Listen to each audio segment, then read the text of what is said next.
اب اگر کوئی چاندی کی اور ہے تو صاف کریں گے تو چاندی بنے گی، سونا تو نہیں بنے گا، اور سونے کی اور ہے صاف کریں گے سونا بنے گا۔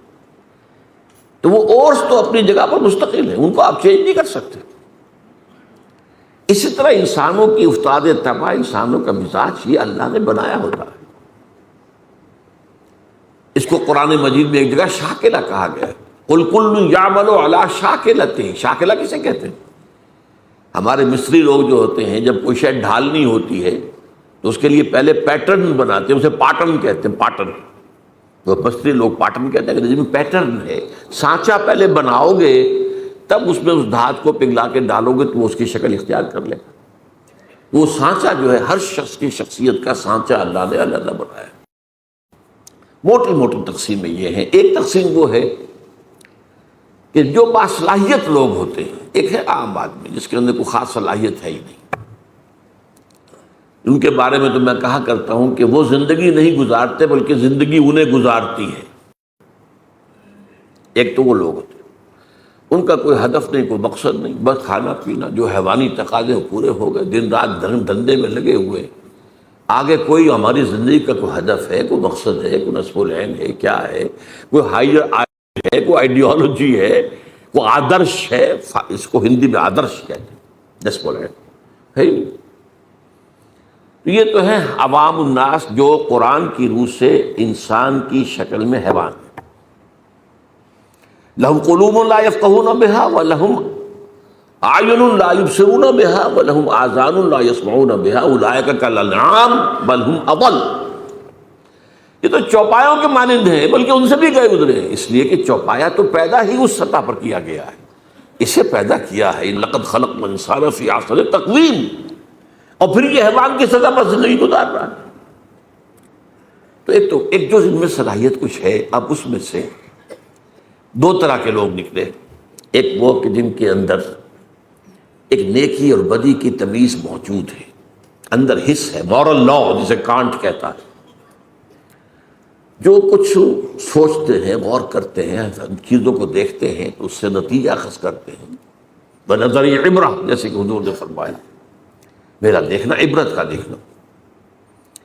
یہ لوگ وہ ہوتے ہیں کہ جو اپنی سلیم الفطرتی کی وجہ سے اور سلیم العقلی کی وجہ سے حقائق کائنات کے قریب پہنچ جاتے ہیں، یہ صدیقین ہوتے ہیں۔ یہ وہ لوگ ہوتے ہیں کہ ان کے کانوں میں کسی نبی کی آواز آئے گی تو فوراً لپک کر قبول کریں، نو ہیسیٹیشن واٹس ایور۔ کیوں؟ کہ وہ تو وہی کہہ رہا ہے نبی جو ان کے اپنے دل میں ہے۔ دیکھنا تقریر کی لذت کے جو اس نے کہا، میں نے یہ جانا کہ گویا یہی میرے دل میں تھا، اس نے تو میرے دل کی بات کی ہے۔ ایک وہ لوگ ہوتے ہیں کہ جن کو ان چیزوں سے دلچسپی نہیں ہوتی، کھیل کود، یہ وہ، بھاگ دوڑ، کشتی، شکار، یہ وہ، اس میں لگے ہوئے۔ ان کے اندر کی فطرت کے اوپر ایک کرسٹ آ گیا ہوتا ہے، بہت سخت قسم کا، اوپر چھلکا کہیں کیا کہیں، کرسٹ۔ تو وہ ان حقائق کی طرف توجہ نہیں ہوتی۔ میں نے آپ کو بتایا تھا جدید سائیکالوجی میں پہلی قسم کے لوگ انٹروورٹس کہلاتے ہیں، دوسرے ایکسٹروورٹس کہلاتے ہیں۔ تو ان کو حقائق کی طرف دلچسپی نہیں، بظاہر سے دلچسپی ہے بس۔ یہ وہ لوگ ہوتے ہیں کہ جن کا یہ کرسٹ کسی جذباتی بات سے پھٹتا ہے، جیسے حمزہ کی مثال دی میں نے آپ کو۔ کنیس نے کہا کہ آج تو ابو جہل نے آپ کے بھتیجے کے ساتھ بہت برا سلوک کیا۔ اب 6 سال گزر گئے تھے، بھتیجے کی بات پر کبھی توجہ ہی نہیں کی، بھتیجا کہہ کیا رہا ہے یہ، حالانکہ انتہائی محبوب بھتیجا، انتہائی محبوب۔ بس اس کہنے کے اوپر گھر میں داخل نہیں ہوئے، سیدھے گئے، کمان ماری ہے دے کر ابو جہل کے سر پر کہ تم نے میرے بھتیجے کے ساتھ یہ سلوک کیا، اور فوراً کہ اچھا میں اس پر ایمان لایا، آؤ کرو مقابلہ۔ یہ اسلام کی کیفیت تھی، یہی حضرت عمر کی تھی۔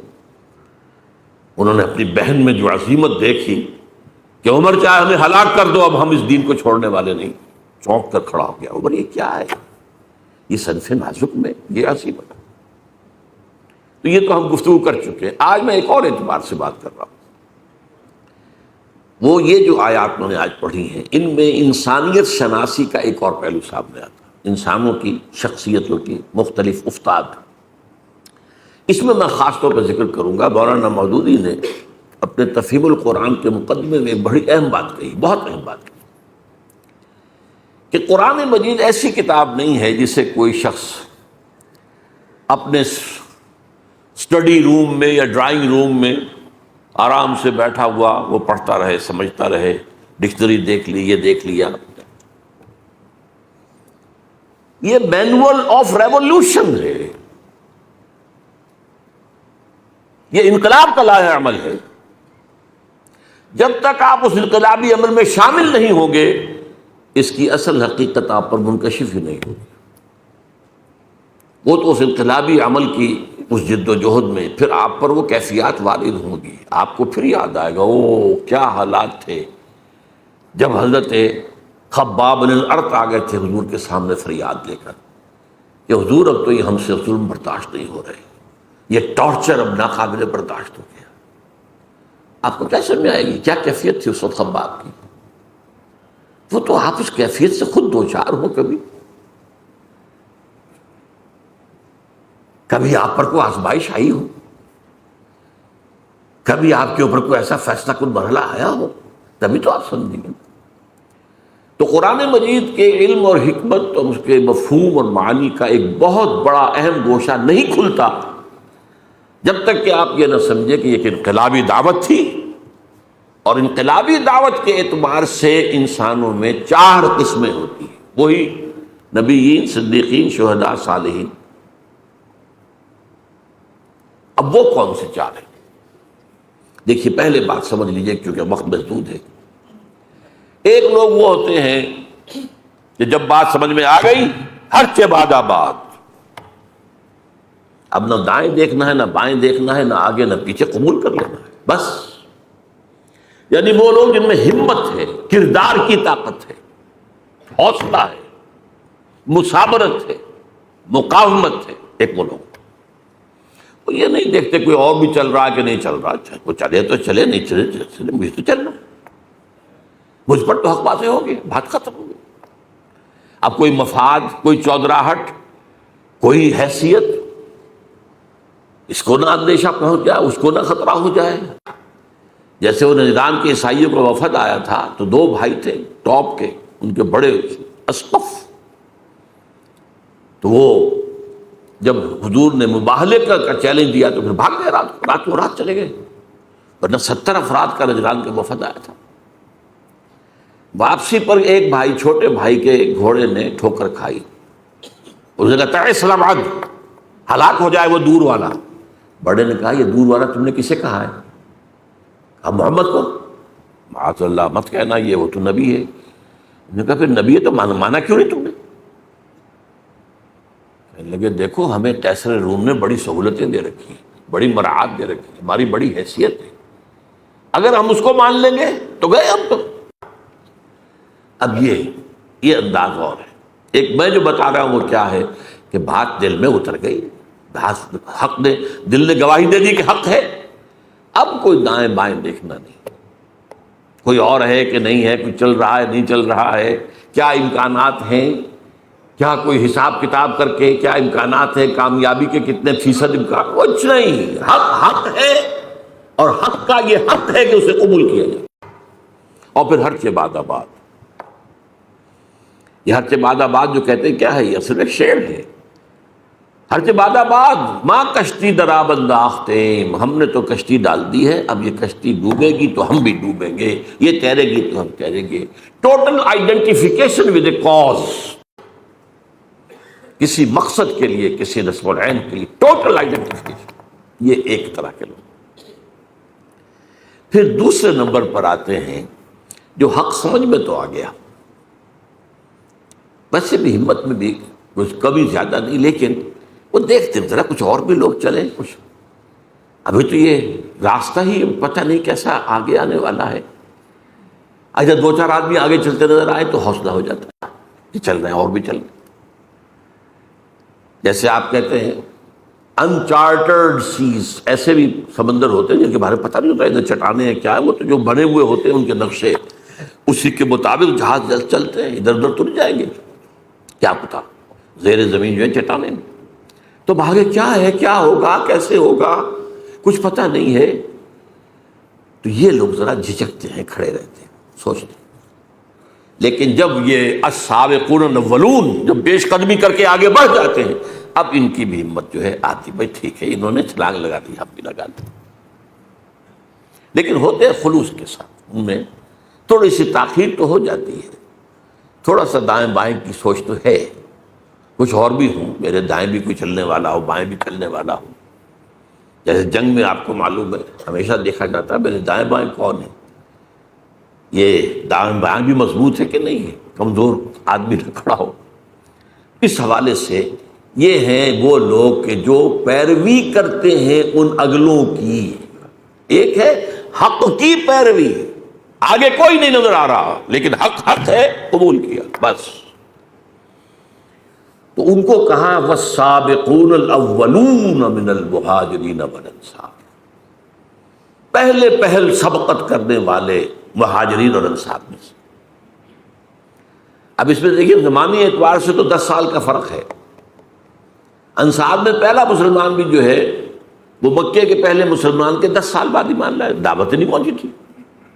وہ تو جو عام الحزن ہے 10واں سال حضور کا جب بعثت کے بعد، اس کے بعد جو ہے وہ 7 آدمی خزرج کے ایمان لائے ہیں پھر وہاں پر. لیکن پھر وہاں پر یہ دعوت جو ہے جنگل کی آگ کی طرح پھیل گئی. نتیجہ یہ ہے کہ یثرب کہلاتا تھا، اب وہ مدینۃ النبی بن گیا، مدینہ بن گیا. ایک وہ لوگ ہوتے ہیں والسابقون الاولون، انصار میں سے بھی ہے وہ لوگ تھے جن کے سامنے جیسے ہی دعوت آئی فوراً قبول کر لیا، وہ سابقون الاولون میں سے تھے. چاہے ابو بکر سے 10 سال جونیئر ہوں گے، لیکن یہ کہ بہرحال ان کے سامنے جب بھی دعوت آئی ہے اس کے اعتبار سے ان کا وہ جو رد عمل تھا وہ کیا تھا، فوراً حاضر. والسابقون الاولون من المہاجرین والانصار، یہ سابقون الاولون مہاجرین میں بھی ہیں، انصار میں بھی.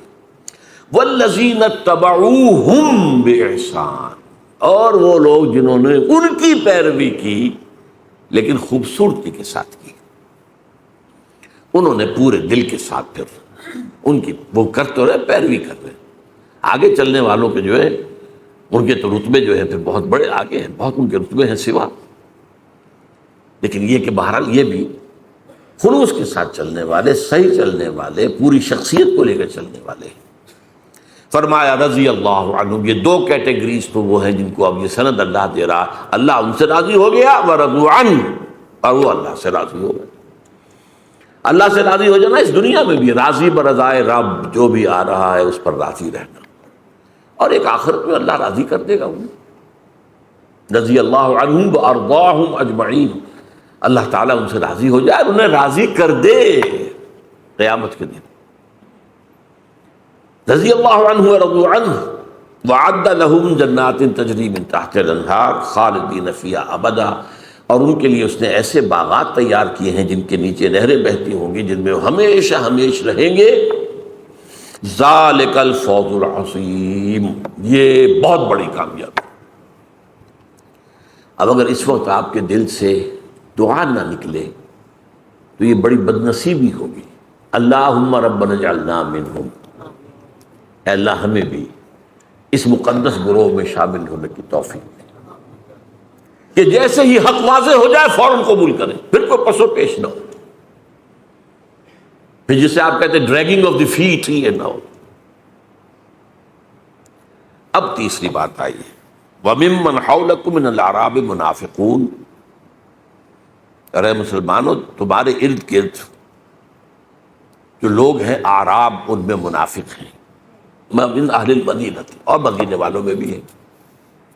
نفاق کا مرض جو ہے اعراب میں زیادہ تھا، اس لیے کہ ان کو حضور کی تربیت اور تزکیے سے اتنا فائدہ اور تعلیم سے تو نہیں پہنچتا تھا. وہ تو کبھی آ گئے دیکھ لیا حضور کو. مدینے والے تو مسلسل حضور کی تعلیم، تربیت، تزکیہ اس سے مستفید ہوتے تھے. لہذا الاعراب اشد نفاقا، یہ قرآن اسی صورت میں ہے. نفاق کا مرض شدید ترین جو تھا وہ اعراب میں تھا. یہاں بھی فرمایا وَمِمَّنْ حَوْلَكُمْ مِنَ الْأَعْرَابِ مُنَافِقُونَ وَمِنْ أَهْلِ الْمَدِينَةِ، اہل مدینہ میں بھی موجود ہے. مردوا علی النفاق، یہ نفاق پر اڑ گئے ہیں۔ یہاں ذرا سی بات سمجھ لیجئے، پہلے تو وہ بنیادی فرق شخصیت کا کیا ہے۔ عام لوگ یہ سمجھتے ہیں کہ شاید منافق وہی ہوتا ہے یا دھوکہ دینے کے لیے مان لایا، نہیں، وہ منافق نہیں ہوتا۔ اصل میں ایک ہے ضعف ایمان، اس پر بات ہم بعد میں کریں گے، چوتھی کیٹیگری بعد میں آ رہی ہے۔ ضعف ایمان کا بھی نتیجہ نکلتا ہے بد عملی یا بے عملی یا کم عملی، اچھے کام بھی کیے برے بھی کیے۔ ایک یہ ہوتا ہے کہ ایک شخص نے حق کو قبول کیا اور کھلے دل سے کیا، فیس ویلیو پر قبول کیا کہ ہاں یہ صحیح ہے، لیکن اب اگر مرحلہ آ گیا تو قربانی کا مطالبہ تو چھٹک گئے۔ جان عزیز ہے، مال عزیز ہے،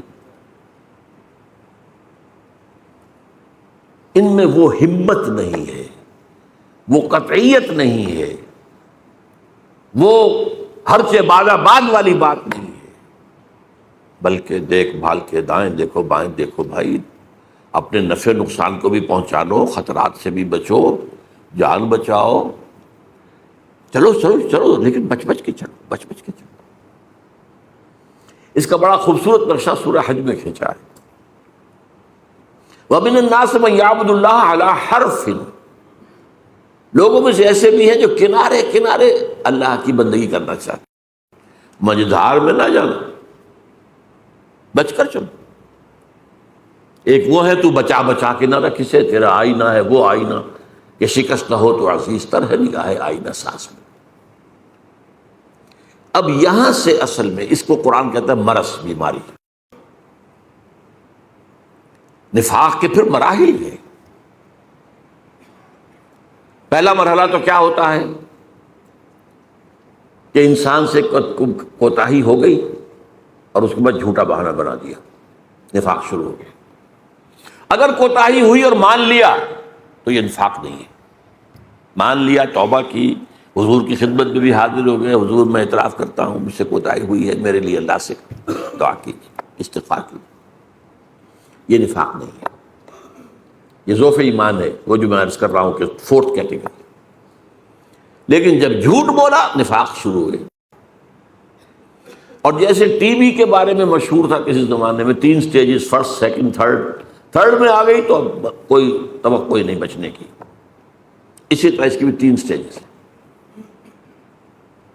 صرف جھوٹ پر مبنی پہلی سٹیج، پھر جھوٹی قسم، چونکہ جب دیکھا میں نے بار بار بہانہ بنایا جھوٹا، اب لوگ مسکرانے لگتے ہیں میری بات سن کر، وہ سمجھتے ہیں کہ یہ تو اس کا تو کام ہی بہانے بنانا، تو خدا کی قسم، اللہ کی قسم، اللہ کو حاضر ناظر جان کر کہہ رہا ہوں، میری یہ مجبوری ہے، میری بیوی بستر مرگ پر پڑی ہے، میرا فلاں یہ، میں جنگ میں نہیں جا سکتا، میں یہ نہیں کر سکتا وغیرہ قسمیں۔ اتخذوا ایمانہم جنۃ، انہوں نے اپنی قسموں کو ڈھال بنا لیا۔ اور تیسری سٹیج ہوتی تھی جبکہ دل میں بغض پیدا ہو جائے، یہ نبی نے ہمیں کس مصیبت میں ڈال دیا۔ ایک صاحب ایمان سابق الاولون وہ کہتے تھے نبی کا احسان تو ہم اتار ہی نہیں سکتے، انہوں نے ہمیں سیدھا راستہ دکھایا، وہ تو ہمارے محسن ہے، محسن اعظم۔ اب یہ کیا کہتے ہیں ہمیں کس مصیبت میں ڈال دیا اس محمد نے آ کر صلی اللہ علیہ وسلم، خطرے ہی خطرے۔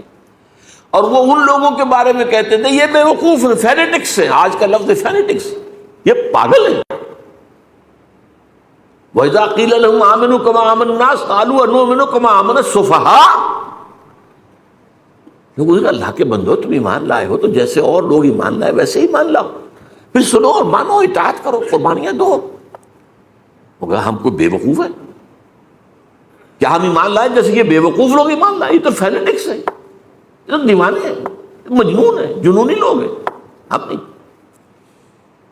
یہ ہے نفاق۔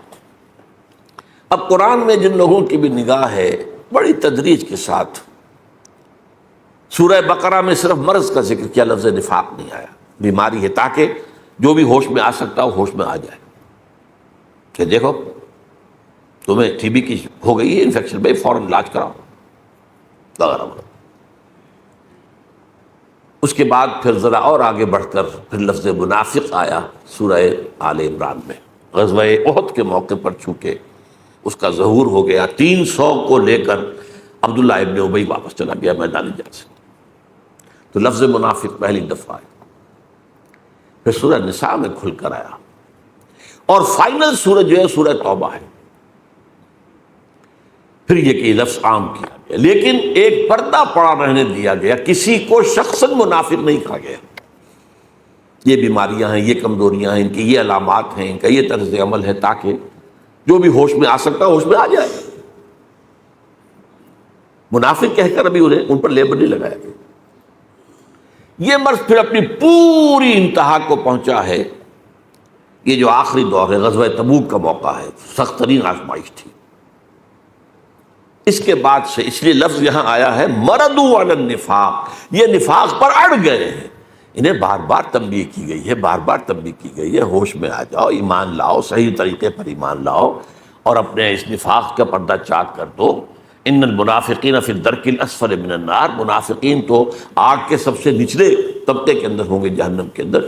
ہر طرح کی جس کو کہا جا سکے تعلیم اور ترغیب اس کے حوالے سے، لیکن جب لا علاج ہو گئے اور تھرڈ سٹیج کو پہنچ گئے، اب اس وقت 4 کام کیے حضور نے جو پہلے کبھی نہیں کیے تھے.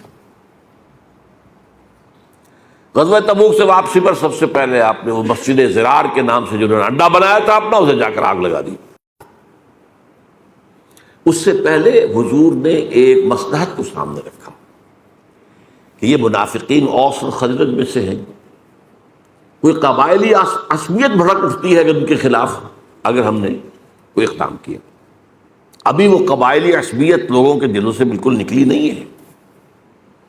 جو سردار تھا منافقین کا ابی، عبداللہ ابن ابی، وہ خزرج کا سردار تھا، اور اسے بادشاہ بنانے کا فیصلہ ہو گیا تھا. تاج تیار ہو چکا تھا سونے کا، آج پوشی باقی تھی کہ حضور تشریف لیا، بے تاج بادشاہ آ گیا، تو اس کا تو سارے خواب درہم برہم ہو گئے.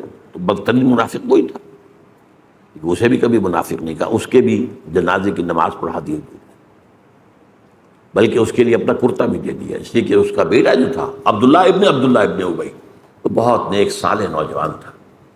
وہ آیا ہے کہ میرے والد کا انتقال ہو گیا، حضور اپنا کرتا عنایت فرما دیں، میں اس میں اس کو کفن دے دوں. آپ نے کرتا دے دیا. حضرت عمر نے کہا ابھی کیا کر رہے ہیں اس منافقین کے سردار کو؟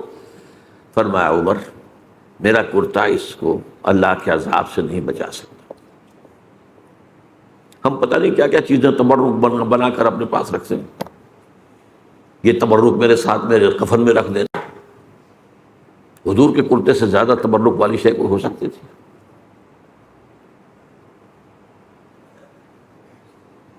فرمایا میرا کرتا اسے عذاب سے نہیں بچا سکتا. 12 پہلا کام آپ نے یہ کیا، اڈا ان کا جا کے جلا دیا. حالانکہ ایک اشتعال مسجد جلا دی. مسجد ہو سکتا تھا کہ نہیں تھا، نام تو مسجد تھا نا، مسجد، لیکن تھا وہ اڈا منافقت. دوسرا کام یہ کیا کہ آپ نے پردہ چاک کر دیا. حضرت عمر کی روایت ہے رضی اللہ تعالی عنہ کہ جمعے میں آپ نے ممبر سے کہا فلاں ابن فلاں نکل جاؤ تم منافق ہو، فلاں ابن فلاں نکل جاؤ ہماری مسجد سے تم منافق ہو. 36 انسانوں کو آپ نے اس طرح نکال دیا.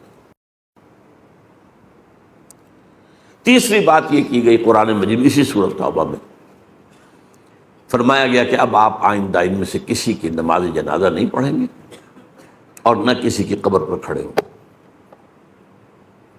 اب آخر اور وہ چیز کر دی جس کو میں نے بعد میں پڑھا، 2 آیتیں ہیں. منافقین کا ایک طرز عمل یہ ہوتا تھا کہ اگر کوئی جہاد کا قتال کا معاملہ آیا ہے، یہ ہم سے چندہ لے لیجیے، ہم انفاق کرنے کو حاضر ہیں، اور حضور قبول کر لیا کرتے تھے. اب وہ بھی بند کر دیا گیا.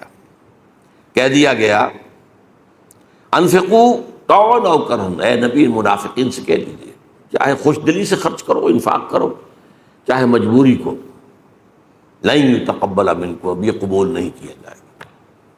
ان کے کوئی چندہ، ان کا کوئی ڈونیشن، ان کا کوئی جو ہے صدقہ آپ نہ دیجیے. انکم کنتم قوما فاسقین، تم یقیناً فاسق لوگ ہو. وما منعهم ان تقبل منهم نفقاتهم الا انهم كفروا بالله، اور نہیں محروم کیا انہیں اس بات سے کہ ان کے نفقات، ان کا انفاق قبول کیا جاتا، مگر اس نے کہ وہ اللہ سے کفر کر چکے ہیں۔ یہ نفاق جب اس سٹیج کو پہنچ گیا تو کفر ہو چکا ہے، اگرچہ کفر ابھی چھپا ہوا کفر ہے، ظاہر نہیں ہے، وہ کفر نہیں ہے جس پر مرتد کہہ دیا جائے، وہ نہیں ہے۔ اس کی مثال میں دیا کرتا ہوں کہ کہیں شہتیر لکڑی کے جو ہوتے تھے، اب تو خیرار شیشے کا زمانہ ہے، تو وہ جو دیمک لگتی ہے وہ اندر ہی اندر چاٹتی رہتی ہے، اندر ہی اندر، لیکن اوپر ایک تختہ رہنے دیتی ہے۔ اتنا ہوش اس انسیکٹ کو بھی اللہ نے دے رکھا ہے، اگر ظاہر ہو گیا تو یہ ہمارا فارم جو ہے یہاں پاچا کر دے گی، اندر کھوکھلا کھوکھلا اچانک بیٹھے گا، جب شیطان جب گرے گا بڑھو تو اس کو تو دیمک کھا گئی تھی۔ تو وہ نفاق اندر ہی اندر اندر ہی اندر اندر ہی اندر ایمان کو ختم کر دیتا ہے، ایمان کفر میں بدل چکا ہے، اگرچہ یہ کفر قانونی نہیں ہے، لیکن تم اس سٹیج کو پہنچ چکے ہو کہ جو کفر کی سٹیج ہے۔ اس اعتبار سے اب 4 باتیں ہو گئی۔ ان کا مرکز جلا دیا گیا، نمبر 1، ان کا پردہ چاک کیا گیا، بہت سو کا، سب کا نہیں، بہت سو کا، جو ان میں اہم تر ہوگی۔ حضور کو روک دیا گیا، آئندہ آپ ان میں سے کسی کی جنازے کی نماز نہیں پڑھائیں گے اور نہ ہی ان کی قبر پر کھڑے ہوں گے، اور ان کا کوئی صدقہ، کوئی انفاق قبول نہیں۔ یہ ہو گیا تیسری جو کیٹیگری تھی۔ وَمِمَّنْ حَوْلَكُم مِّنَ الْأَعْرَابِ مُنَافِقُونَ وَمِنْ أَهْلِ الْمَدِينَةِ مَرَدُوا عَلَى النِّفَاقِ نَحْنُ نَعْلَمُهُمْ سَنُعَذِّبُهُمْ مَرَّتَيْنِ، ہم انہیں دوبارہ 2 مرتبہ عذاب دیں گے، ثُمَّ يُرَدُّونَ إِلَىٰ عَذَابٍ عَظِيمٍ، اور پھر وہ بڑے عذاب میں ڈال دیے جائیں گے۔ آخرت کا عذاب بڑا ہے، اس سے پہلے برزخ کا عذاب ہے، اس سے پہلے دنیا میں بھی عذاب ہے۔ جو پردہ چاک ہوا، جو رسوائی ہوئی، یہ ساری کی ساری چیزیں ان کے لیے عذاب کے درجے میں تھی کہ نہیں تھی۔ اب چوتھی بات آ رہی ہے، وہ آخرون، یہ اصل میں 2 انتہائی چیزیں تو آ چکی ہیں، 2 اوپر، السابقون الاولون من المہاجرین والانصار، سب سے نیچے منافقین، درمیان میں ایک طبقہ ہے۔ وآخرون اعترفوا بذنوبہم، اور کچھ لوگ وہ ہیں جو اپنے گناہوں کا اعتراف کرتے ہیں، اپنی کوتاہی کا۔ جب حضور واپس آئے ہیں اور آپ نے جواب طلبی کی ہے، کیونکہ اس لیے کہ غزوہ تبوک میں نفیر عام تھی، ہر صاحب ایمان کے لیے جانا لازم، اس سے پہلے کبھی نہیں تھی، چوائس پر ہوتا تھا، جانا چاہیں جائیں، نہیں جانا چاہیں، درجے ہیں جانے والوں کے، لیکن یہاں نفیر عام، لہذا واپسی پر آپ نے جواب طلبی کی، تم کیوں نہیں گئے، تم کیوں نہیں آئے؟ اب منافق قسم کھاتا تھا، جھوٹ بولتا تھا، حضور کہتا ٹھیک ہے، قرآن مجید نے بھی کہا دفع کیجئے انہیں، اعرض عنہم، اعراض کیجئے۔ آپ کو پتا تھا کہ جھوٹ بول رہا ہے، آپ سے کہیں چھپی ہونے والی بات تھی؟ وہ تو عام صاحب ایمان کے بارے میں بھی، اتقوا فراست المومن فإنہ ینظر بنور اللہ، بندہ مومن کی فراست سے ڈرو، وہ اللہ کے نور سے دیکھتا ہے۔ تو نبی کس نور سے دیکھتے تھے؟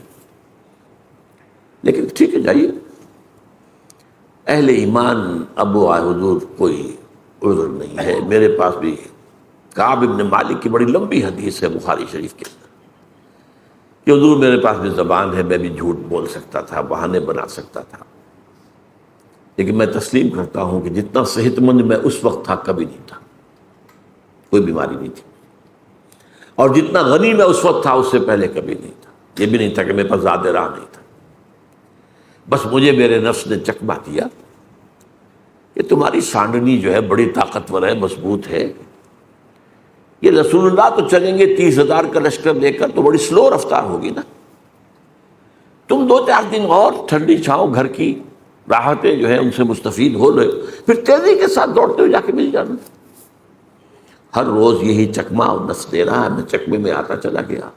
ایک روز اچانک محسوس ہوا کہ اب تو میں چاہے کتنا ہی تیز چلوں آپ کو نہیں مل سکتا، بیٹھ گیا۔ انہیں پھر سزا دی گئی، بائیکاٹ کیا گیا، ان کا حکم دے گیا کہ کوئی صاحب ایمان سے بات کرے۔ یہ 3 صحابہ تھے۔ اب ان کے بارے میں جو فرمایا جا رہا ہے، یہاں سے کیٹیگری تو آپ نے سمجھ لی، وآخرون اعترفوا بذنوبہم خلطوا عملا صالحا وآخر سیئا، انہوں نے گڑبڑ کر لیے ہیں اپنے اندر، اچھے کام بھی برے کام بھی۔ ظاہر بات ہے کہ اگر ایمان زیادہ مضبوط نہیں ہے تو کیا ہوگا، گناہوں کا صدور، لیکن معافی مانگے گا آدمی، استغفار کر لے گا، توبہ کر لے گا، اللہ معاف فرمانے والا ہے، لیکن رہے گا تو ایسے ہی نا، ڈاما ڈول، کبھی ادھر کبھی ادھر۔ تو خلطوا عملا صالحا وآخر سیئا، انہوں نے خلط ملط کر دیے ہیں، نیک اعمال بھی اور برے اعمال بھی۔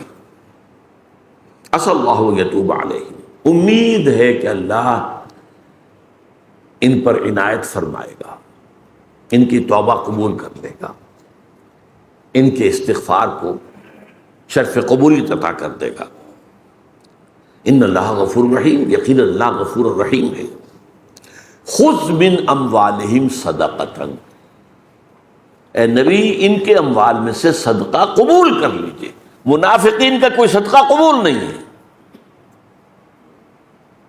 لیکن ان میں سے خذ من اموالہم صدقۃ تطہرہم بہ وتزکیہم، تطہرہم وتزکیہم بہا، یہ صدقہ جو یہ اللہ کی راہ میں دیں گے، انفاق کریں گے اور آپ اس کو قبول کر لیں گے تو ان سے تطہیر ہوگی، ان کا اندر پاک ہوگا، گناہوں کے جو اثرات ان کے باطن میں ہیں، ان کی شخصیت کے اندر، وہ اس میں سے دھل جائیں گے، اور تزکیہم، زکوٰۃ یہ ان کے لیے تزکیے کا ذریعہ بن جائے گا، اندر کی پاکی کا۔ وصلی علیہم، اور ان کے لیے آپ دعا بھی کیجیے۔ وہاں منافقین محروم ہو گئے۔ استغفر لہم او لا تستغفر لہم ان تستغفر لہم 70 مرۃ فلن یغفر اللہ لہم، اسی سورۃ توبہ کی آیت ہے۔ اس منافقت کے موضوع پر یہ چوٹی کی صورت ہے، ٹاپ کی، کلائمیکس۔ اے نبی آپ چاہیں ان کے لیے استغفار کریں چاہے نہ کریں، آپ 70 مرتبہ بھی استغفار کریں گے تب بھی اللہ معاف نہیں کرے گا۔